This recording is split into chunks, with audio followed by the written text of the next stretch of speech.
Mm, Good evening and salutations, our Marvel fans. Okay, we are going to be reviewing X-Men 97 with I don't even sit there and say my guests, my friends, Dolemitetcs and John. How are y'all both doing today? Doing good. I'm doing awesome. Really excited. Okay, so we all watched it, and I can already sit there and tell we all loved it. I'm gonna sit there and start off with you, Dolomix. What was your first impression when you heard about X97 and you saw like the previews and stuff? What'd you thought of it? I was excited. I'm not gonna lie. I was excited, but I knew it was gonna be good because I loved it growing up as a kid. I like I said, the initial announcement, I was hyped because I know the theme song. I love the characters. I used to watch that cartoon all the time, and the initial announcement was great, and then I saw the animation, and that was good too. But the series, it was way more than I even expected it to be, because I thought it was still going to be good, but I still thought it was going to be kind of scaled down for almost Saturday morning, and it was so much beyond that. So, Jonathan, so same question. When you first heard about it, you saw the trailer and everything like that. What was your thoughts? I was super excited, especially when the first trailer came out. They had that like if you saw the trailer, they had that like little promo that aired back in the day on Fox Kids, and when I saw that, it was like watching Fox Kids all over again in a way. And so after and then going into the entire series, it gave a whole lot more than I expected. You know, it gave a lot of like epic moments, shocking moments, and just emotional moments that they executed the show really well, and I really appreciate Marvel for doing this. It's like they I think in a way they actually like reached out to the X-Men fans, since they're actually like starting to go into it, live action wise. And so even though we don't know exactly what the eventual cast for the live action movie will look like, but we can get a sense that they know exactly what to deliver, and they definitely showed that with X-Men 97. Okay. Yeah, and so, us watching this show, we also watch soap operas and stuff like that. And it also gave us some soapy moments, which is like they've been doing that for a while. It's just as a kid, I never caught on to it, but now as an adult who watches soap operas and watched that, it gave us some drama stuff, between Rogue and Magneto and Cyclops and Jean Grey. So I want to sit there and start with you again, Dolomitics. What did you think of that, since you also, watch soaps and stuff like that? So what was your thought? it's so funny when you said that, because I remember, there's so many, layers to that question. One, growing up watching soaps as a kid, like my great grandma's house and stuff. I remember always, watching them, but kind of thinking it was something for women or for old ladies, because it's a grandma thing. I'm from the South. There's that joke that when you're in the South, one of the things that you do as part of the Southern Kids Summer Pack is at your grandma's house watching Days of Our Lives every summer. That's what you do. And for me, I remember being embarrassed about it until one day when I was in school, we had a comic book artist come in. And, he was teaching us how to, for our art classes and stuff. And he pointed out that comic books were like soap operas. And that was the first time I ever heard the reference. I think I was like in the 5th grade. And I was like, okay. I'm like, here's this little thing that I watch. And he's saying it's like a soap opera, but he's like this comic book with these superheroes. And I don't think I really got it until, I started actually reading them, because that's around the time I really started getting into collecting. And, it's just, like I said, the X-Men 97, they gave us so much, especially with like the romance and the couples.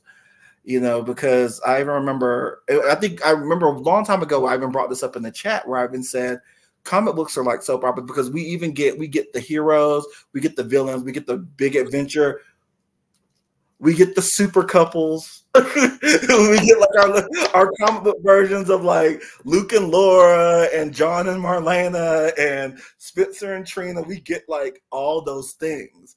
And like X-Men 97 is just like they leaned into that. Like they always kind of hinted at it and really gave it to us in the original cartoon, but this one, like I said, it's just they plussed it by like 20. So yeah. Okay. John, what did you thought of it? Being in the soap operas and stuff like that, and watching this soapy stuff kind of play out, but in this comic book way. Like, what was your thought? Yeah, you actually make a good point with the self comparison because, watching these shows like not just X-Men but other animated action cartoons in the 90s, like Spider-Man or even Batman the animated series, when you see the kind of stories they had, in those shows, you realize like when you get into soap operas, like you realize that those are actually the same kind of stories that those shows have actually done. Yeah. And so like when you actually start watching soap operas, like when I started watching soap operas, I realized, oh, this reminds me of something that happened on this show or that show. And Yeah.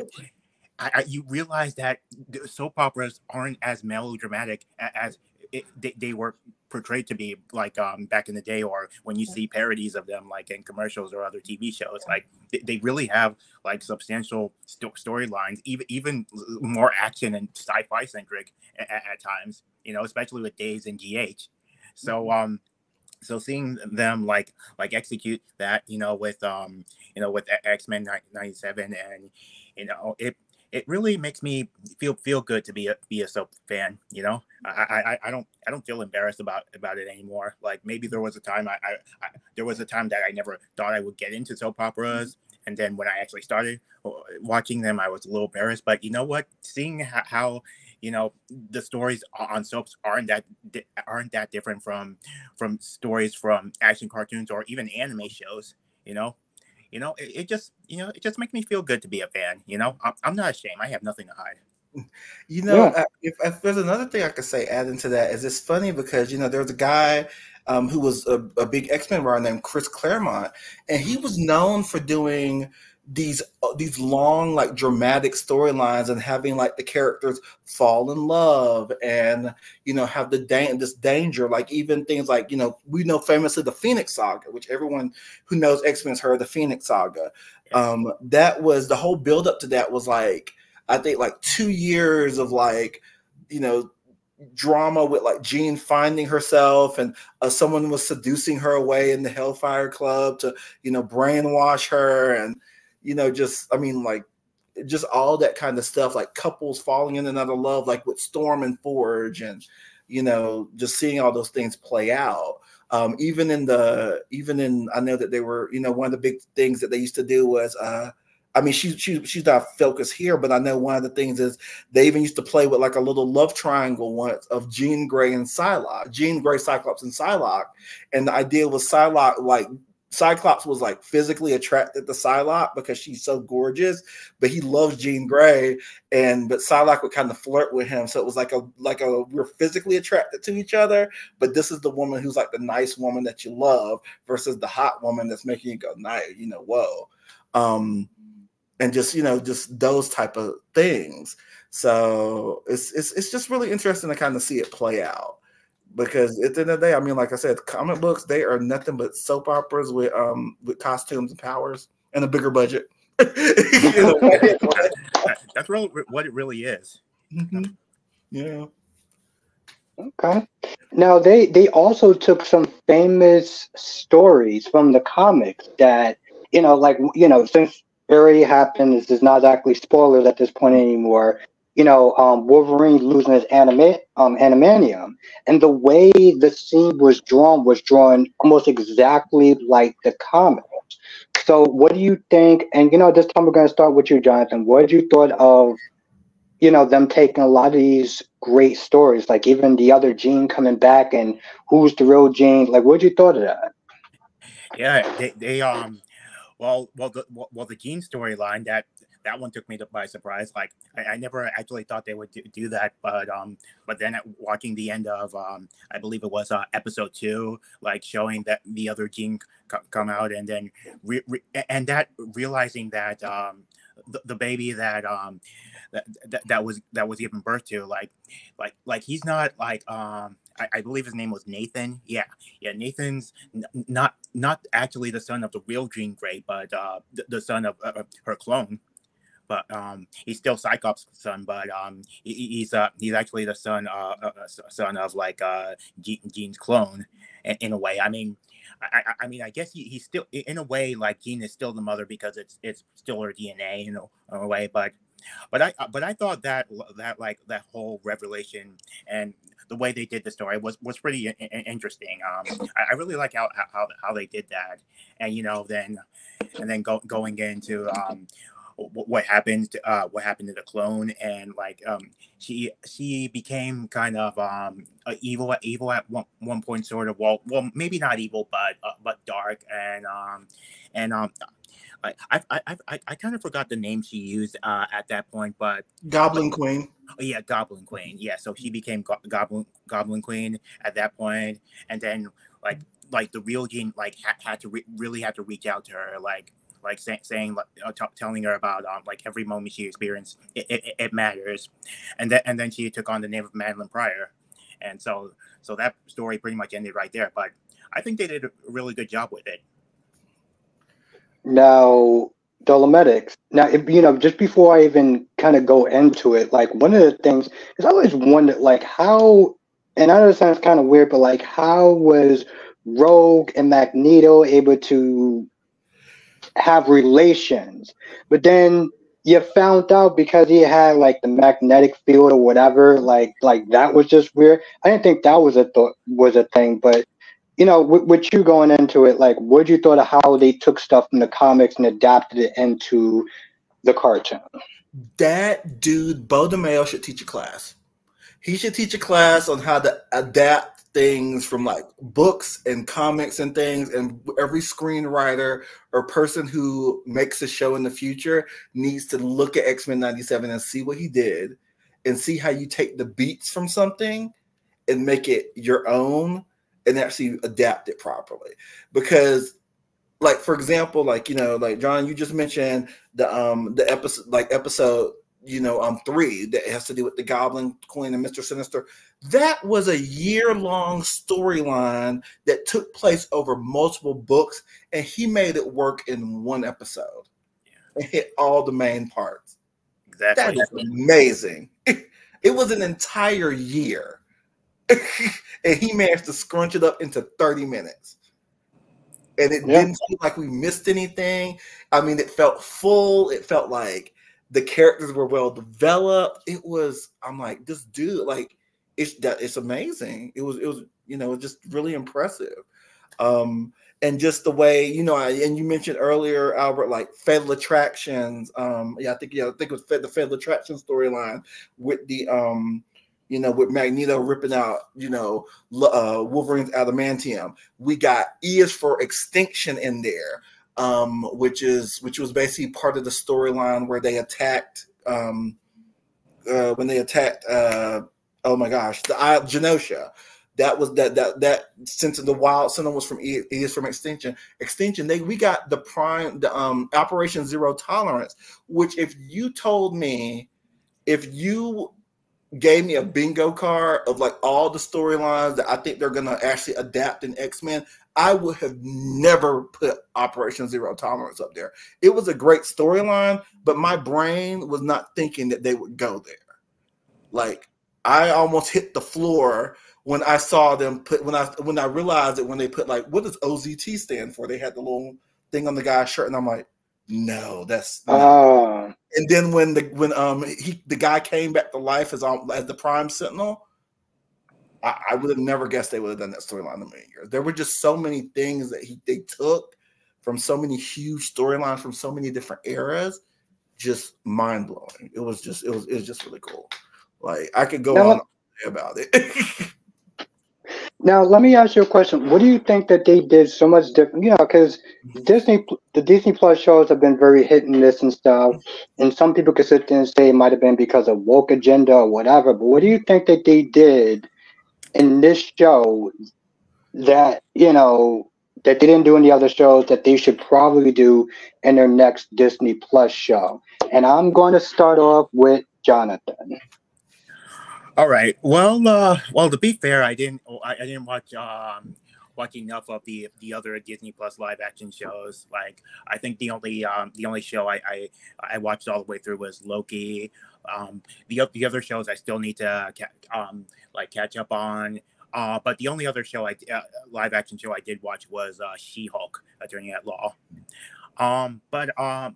But what I will say is that I think they could probably take a page from the X-Men 97 is I think I think they need to like craft things a little bit better and I think like really utilize more of the whatever show has a more ensemble cast. I think because like this show like it has a whole ensemble cast of characters I think they need to do something to help like reach out more to fans I think like some of the cameos we saw in this show like helped a little bit and like they brought in a little bit more fans because of it um but yeah I think like this is a little hard to explain because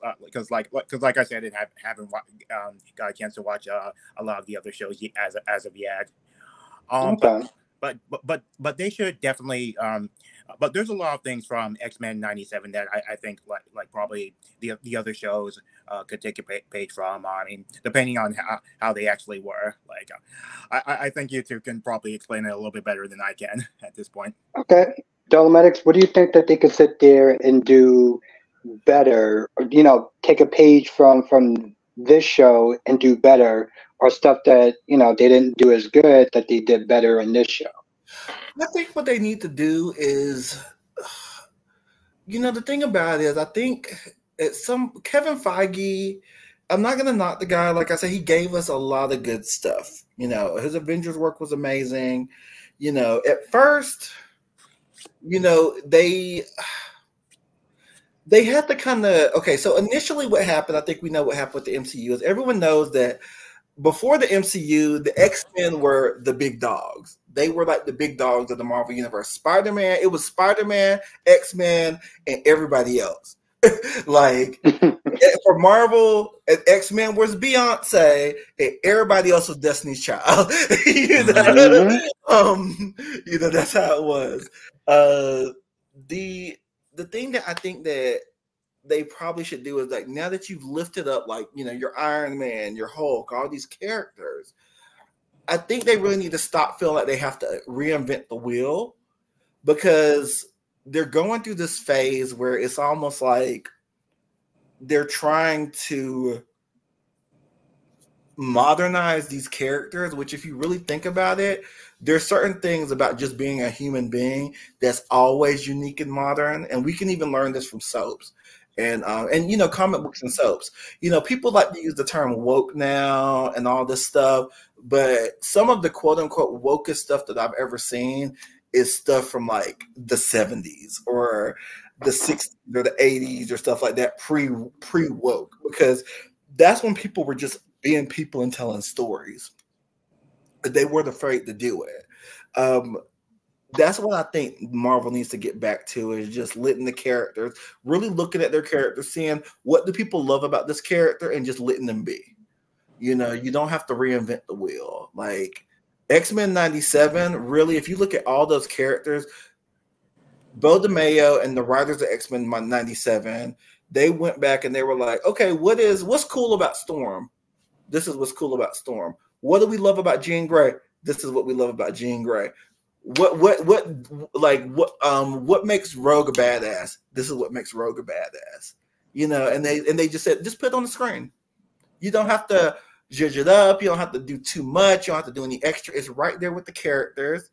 You add a few more modern elements because treat them like adults. We don't have to hide as much stuff because we know that our fan base are, they were kids that watched it and now they're grown men and women and adults. And we're just going to let them, we won't hide as much stuff from them. and we're just going to let it be. And I think that's what the rest of the Marvel universe needs to do. Is there's some great story, there's some great characters, you know, and they've already been written. Just let them be. Just let them be. Let them be great. You know, that's how I say. Now, going into that, you know, the last thing I want to sit there and say is we know that they're going to be making the live action Marvel movie and stuff. You know, they're already doing that. And I think one of the things, as much as I love Wolverine as a kid, and I always thought that he was a badass and everything like that, they didn't just focus on Wolverine. You know, they had other people that they focused on. They finally made Cyclops the badass that we all know that he can be.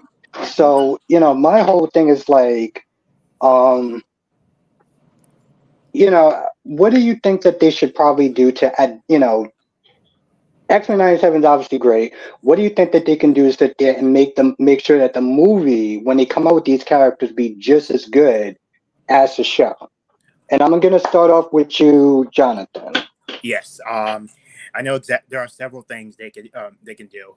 Well, one thing that you should never do if you're working on an ensemble franchise or anything is focus not focus too much on one character. You know, that's one thing you should never do, because if you do that, it's gonna turn people off, and their other favorites are not gonna get enough screen time and all that. So so if they decide to focus, put their primary focus on just one character, then you're gonna like lose a lot of people with that. You need to give enough characters enough screen time. Like there needs to be enough stories with Cyclops and Jean Grey, and definitely Rogue, and hopefully we'll have Gambit in the live action movie as well, and also Beast. You know, because he's a pretty interesting character as well. You know, he deserves some you know some good stories right there.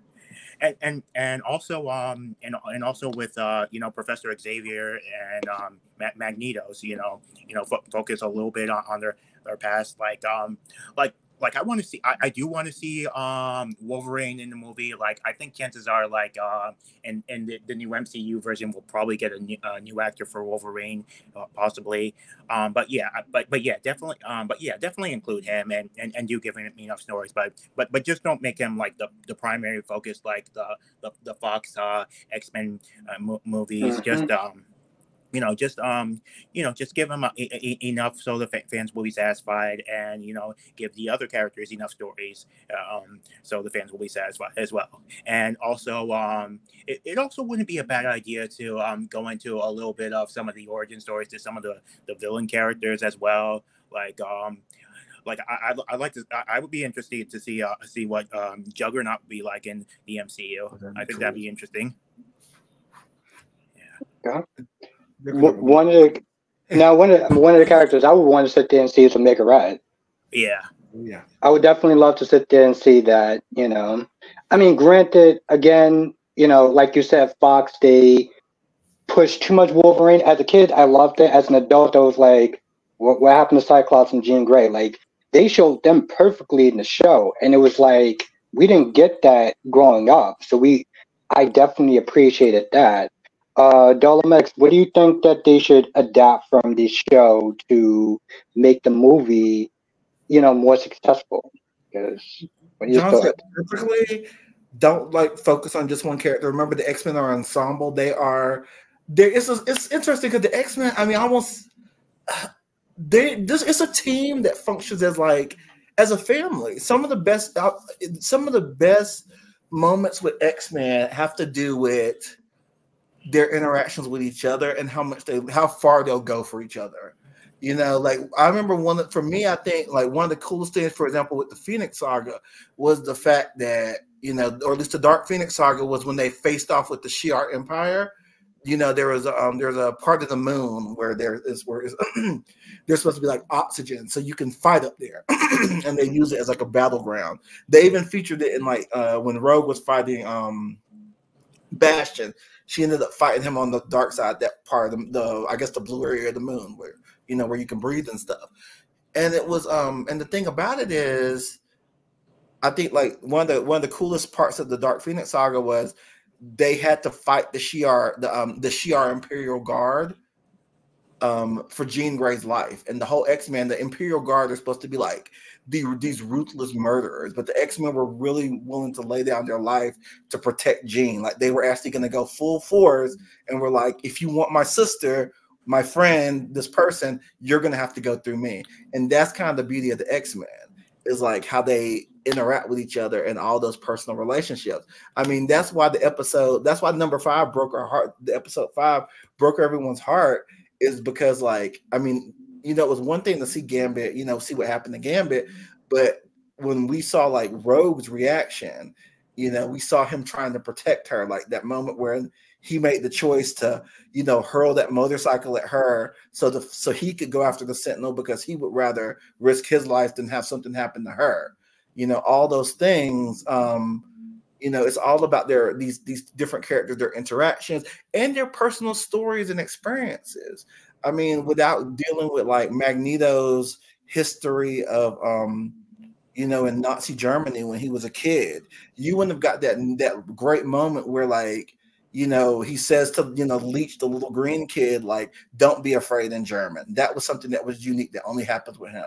We got special personal moments of like when Storm and Jean were about to have that big battle, and they had that great little exchange of sisters where it was like, I think she says something to the effect of, they better mind your weather and they better weather your mind. And then they go out and and the two of them just go buck wild and start fighting, you know, but they have that really close moment. And I think that's what we want. We want to see our characters, you know, we want a reason to care about them and see them care about each other. We want those like little personal things. And that's honestly for them. And the funny thing about it is the MCU shows that worked had those personal things, because if you remember, the Netflix shows had that. Yes, they did. Mm-hmm. Daredevil, when we were watching Daredevil, we knew Daredevil cared about Foggy and Karen. We felt their friendship. We knew they had to protect each other. Jessica Jones, we knew Jessica, like her whole little group, her whole supporting cast was like a little family for her. You were always rooting for Jessica. I mean, she was snarky and kind of a jerk, but you knew that she like stood up for something, and you cared about her, you know? Yes, and you know, and just to kind of touch on that, see, that was the difference between her snarkiness and her attitude when it came towards, you know, people, because you knew she even cared about the lawyer, right? Mm-hmm. But then you look at Echo, and it was like, all right, you're just kind of an asshole at this point. It's like it's you're not very likable. You know, that's something that I've said in my reviews. Like, that's the difference between like her and Jessica. They both have these attitudes, and granted, Jessica has a tragic backstory, but she has those soft moments where you feel for her. With Echo, it's more like, okay, so this happened to her when she was a kid and stuff like that, and that's bad. But other than that, it's like, you just want to be queen just to be queen at this point. Like, you gonna put your family and everyone else in danger. So yes, I do agree with that. Wow. Okay. So before we end off, any last thoughts you want to sit there and say, Jonathan? Well, I guess while we're on the subject, while we're still on the subject of X-Men, we know that one thing that's been kind of going around is that the possible or I don't know, road casting for the MCU. Yeah. Okay. Yeah. We've heard that Kiki Palmer wants to play the character, apparently. Oof. Yeah, and of course that's not sitting well with a lot of people. Yeah, and didn't you say something? What's that guy Magneto? Who's the guy that they wanted to be Magneto? We talked about this in the chat. What's his name? Giancarlo Esposito. Yeah. So I'm going to say something. You know, I want to, if it's okay, I'm going to say something about that. Yeah, of course. It's you know, when I think, okay, I'm not one of those people who's against, you know, race or gender bending a character, but I think when you do it, you have to be so careful that you don't want to waste it, because like if you really think about, okay, so I'll use Kiki Palmer as an example.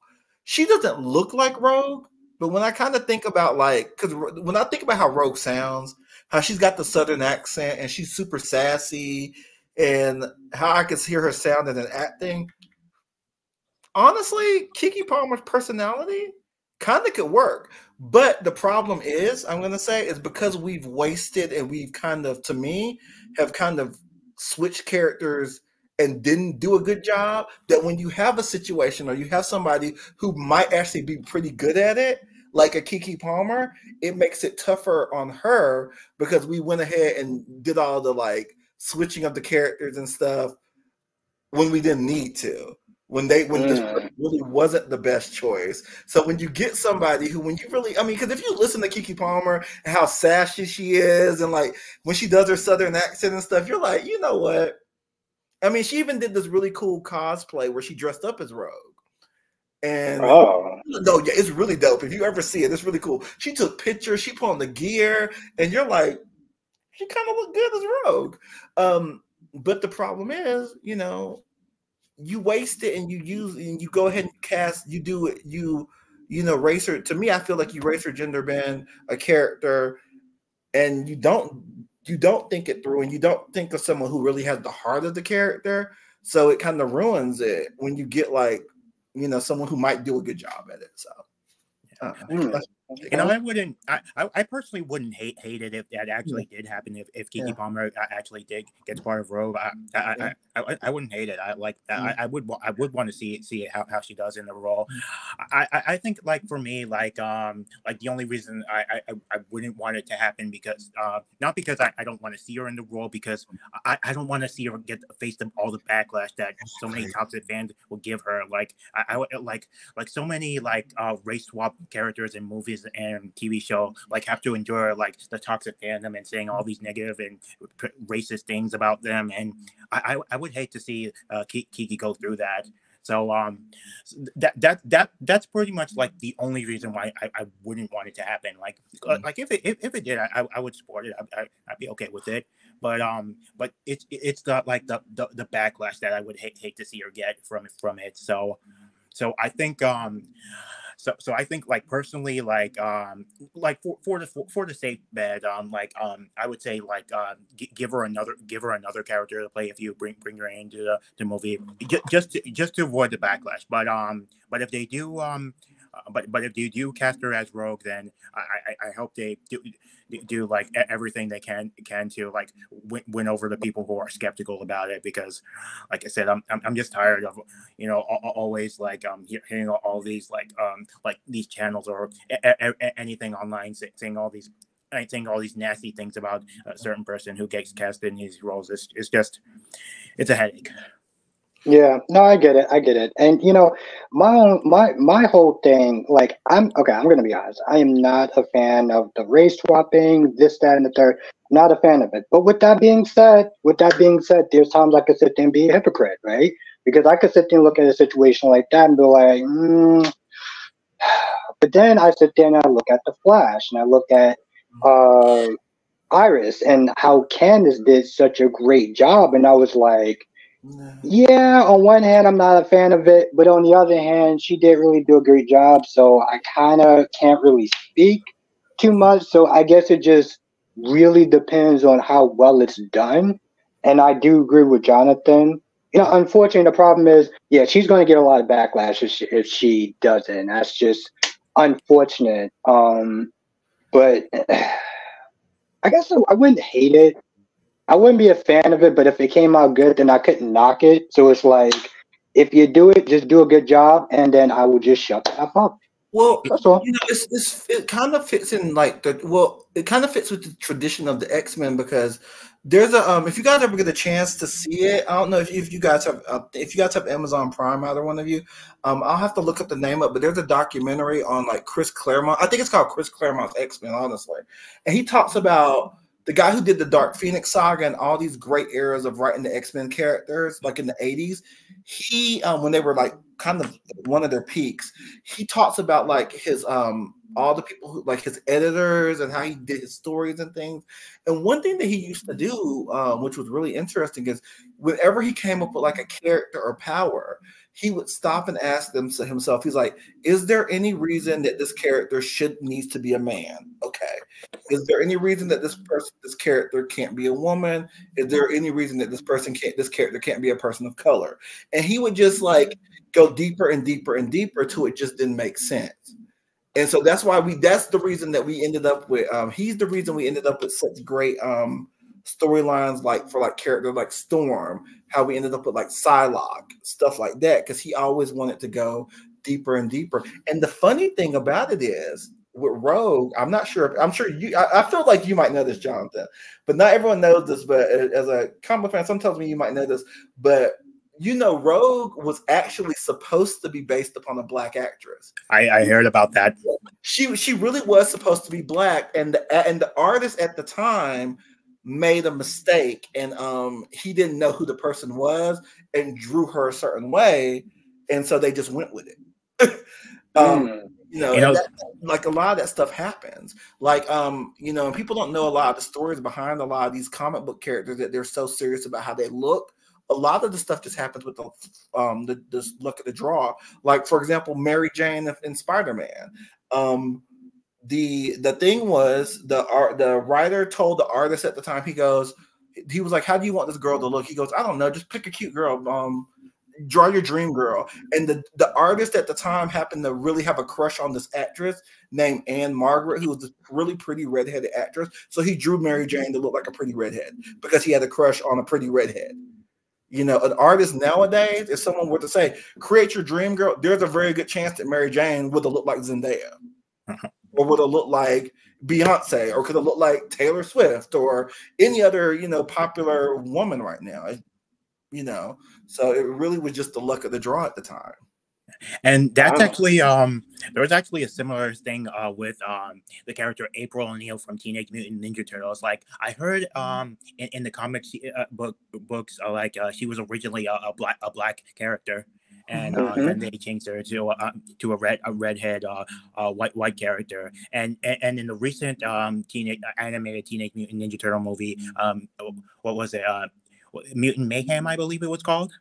Yeah. So April is black in that movie, and of course people were complaining about it, but a lot of people don't know is that April was originally a black character. So she was based off a black woman. Like, I think one of the writers was married to a black woman, and married to a biracial woman.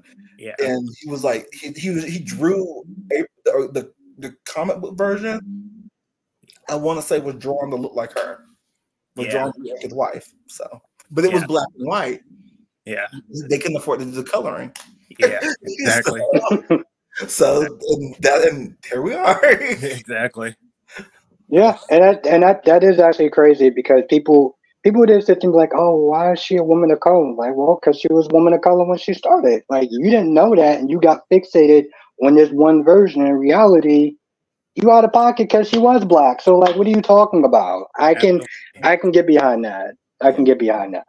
And it's kind of also and I heard a lot of people complaining about X-Men 97 because people are saying things like all of a sudden it got woke or whatever, and I think it's mostly because of the mutant discrimination story, how humans are still looking down on mutants, except that story has been there since the original animated series, since X-Men Evolution. X-Men is the wokest comic book that's ever existed in the history of comic books. They were woke before like any of us were born. Exactly.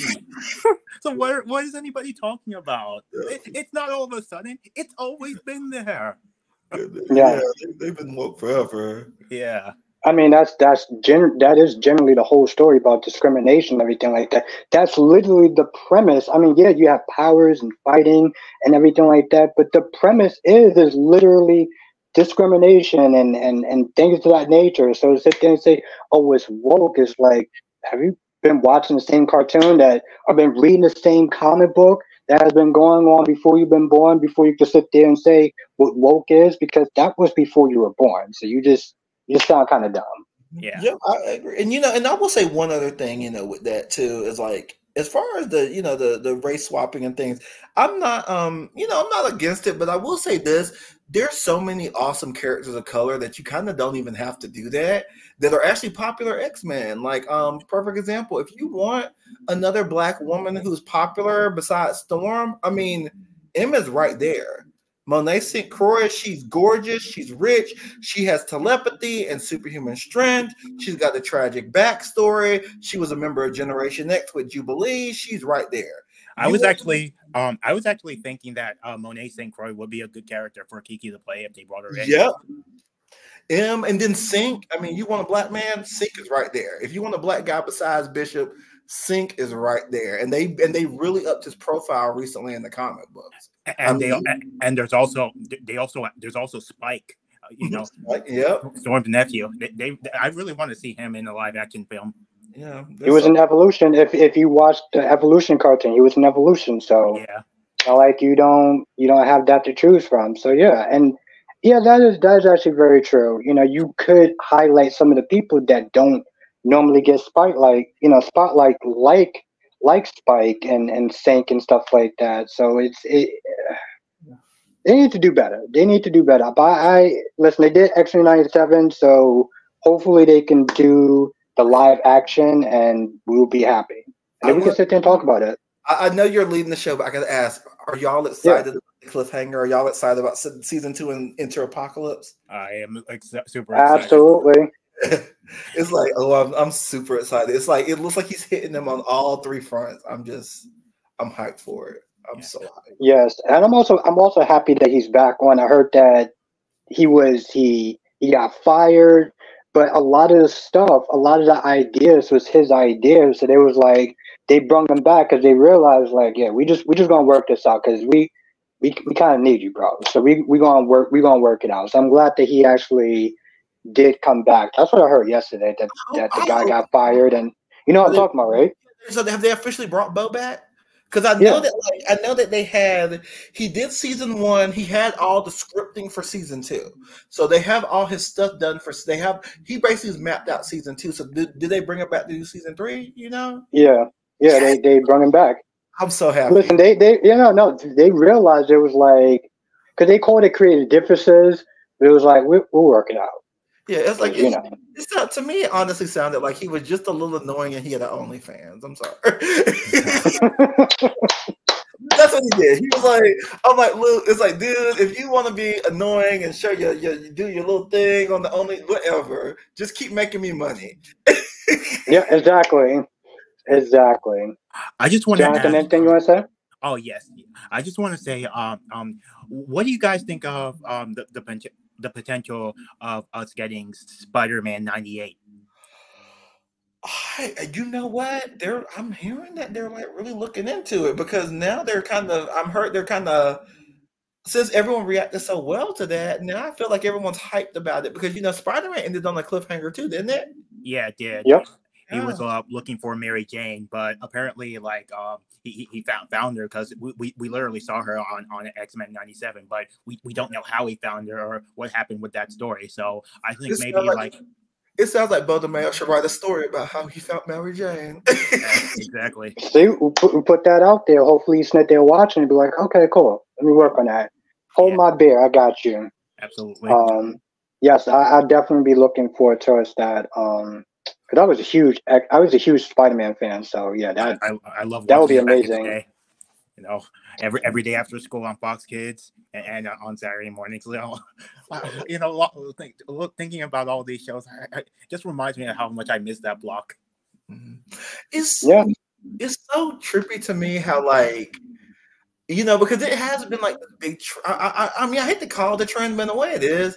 It's so interesting, like between like the TV shows and then like comic books, how they're like kind of going back and they're bringing back all these like really great nostalgia pieces, from our childhoods, and just like bringing them back and stuff. So like between if they, X-Men 97, I know that.